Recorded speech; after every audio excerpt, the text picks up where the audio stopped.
আসসালামু আলাইকুম প্রিয় দর্শক, আপনারা জানেন যে যুক্তরাষ্ট্রের প্রেসিডেন্ট ডোনাল্ড ট্রাম্প বিভিন্ন দেশের উপরে শুল্ক আরোপ করছে। সেই ইসে ভারতও করছে, বাংলাদেশের প্রতিও করছে, অন্যান্য দেশের প্রতিও করছে। ভারতে প্রথম 25% করছিল, পরে আরও 25% বাড়িয়ে 50% করছে।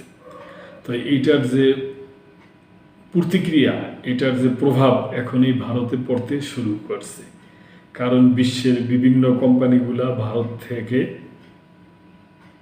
পণ্য নেওয়া অলরেডি বন্ধ করে দিচ্ছে এবং দিতে শুরু করেছে। এই ব্যাপার নিয়ে বাংলাদেশ প্রতিদিন পত্রিকায় সংবাদ আসছে। দ্বিগুণ শুল্কে ভারত থেকে পণ্য নেওয়া বন্ধ করলো অ্যামাজন, ওয়ালমার্ট। ভারতীয় পণ্যের উপর মার্কিন প্রেসিডেন্ট ডোনাল্ড ট্রাম্প শুল্ক দ্বিগুণ করে 50% করার পর বড় ধরনের ধাক্কা খেয়েছে দেশটির রফতানি খাত। 50% শুল্ক আরোপ করার পর যুক্তরাষ্ট্রের e-commerce giant Amazon, Walmart, Target ও গ্যাপ সহ বড় বড় মার্কিন রিটেইলাররা ভারত থেকে অর্ডার স্থগিত করেছে। শুক্রবার এনডিটিভির টকে একাধিক সূত্র এই তথ্য জানিয়েছে বলে এক প্রতিবেদনে জানিয়েছে সংবাদ মাধ্যম এনডিটিভি। ভারতীয় রপ্তানিকারকরা মার্কিন ক্রেতা ইমেল এবং চিঠির মাধ্যমে পোশাক ও টেক্সটাইল পণ্যর চালান আপাতত বন্ধ রাখতে বলেছে। শুল্ক আরোপের কারণে ক্রেতারা বাড়তি খরচ ভাগাভাগি করতে অস্বীকৃতি জানিয়ে ভারতীয় রপ্তানিকারকদের এই বোঝা বহন করতে বলেছে। বেশ কয়েকটি সূত্রের বরাত দিয়ে এনডিটিভি জানিয়েছে, ট্রাম্পের আরোপ করা দ্বিগুণ শুল্কের জেরে যুক্তরাষ্ট্রের ভারতীয় পণ্যর রপ্তানি খরচ 30 থেকে 35% পর্যন্ত বেড়ে যেতে পারে এবং এতে যুক্তরাষ্ট্রগামী অর্ডার 40 থেকে 50% কমে যেতে পারে। ফলে ভারতের 400 থেকে 500 কোটি মার্কিন ডলারের ক্ষতির আশঙ্কা রয়েছে। ভারতীয় এই সংবাদ মাধ্যমটি বলেছে, ওয়েল স্পান লিভিং,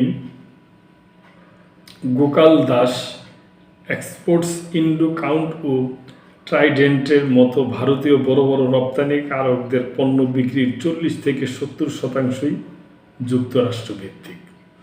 এছাড়া ভারতের পোশাক ও টেক্সটাইল শিল্পে যুক্তরাষ্ট্রেই সবচেয়ে বড় রপ্তানির বাজার। 2024-25 অর্থবছরের মোট 36.61 বিলিয়ন ডলারের রপ্তানি 28%ই গেছে যুক্তরাষ্ট্রে। বিশ্বের 6ষ্ঠ বৃহত্তম টেক্সটাইল রপ্তানিকারক ভারত আশঙ্কা করছে, এই পরিস্থিতিতে তারা বাংলাদেশের মতো দেশগুলোর কাছে অর্ডার হারাতে পারে, যাদের উপর বর্তমানে 20% শুল্ক আরোপ রয়েছে। এনডিটিভি বলেছে, ট্রাম্প ভারতীয় পণ্যে মোট 50% শুল্ক আরোপ করেছে। এর মধ্যে 25% ইতিমধ্যেই কার্যকর হয়েছে এবং বাকি 25% 28 আগস্ট থেকে কার্যকর হবে। এর কারণ হিসাবে বলা হয়েছে, ভারত রাশিয়া থেকে তেল আমদানি করেছে। প্রসঙ্গত, রাশিয়া থেকে তেল কেনা অব্যাহত রাখায় ভারত থেকে আমদানি করা পণ্যের উপর অতিরিক্ত আরও 25% শুল্ক আরোপ করেছে মার্কিন প্রেসিডেন্ট ডোনাল্ড ট্রাম্প। এর ফলে দেশটির উপর মোট শুল্কের পরিমাণ দাঁড়ালো 50%। এরই মধ্যে 25% শুল্ক কার্যকর হয়েছে, আর বাকি 25% শুল্ক কার্যকর হবে 28 আগস্ট থেকে। তো প্রিয় দর্শক, এই শুল্কের প্রভাব পৃথিবীব্যাপী পড়তে শুরু করেছে। এখন মনে করেন ইন্ডিয়াতে তো অলরেডি পড়া শুরু হয়ে গেছে। তো এটা আলাপ আলোচনার মাধ্যমে হয়তো ঠিক করতে হবে। দেখা যাক যে সামনে কি হয়। আমরা চাই বিশ্ব বাণিজ্যে একটা ধারাবাহিকতা আসুক এবং শেয়ার এবং যা অন্যান্য কোম্পানিগুলো আছে সবই ঠিকঠাক মতোভাবে চলুক, এটা আমরা চাই।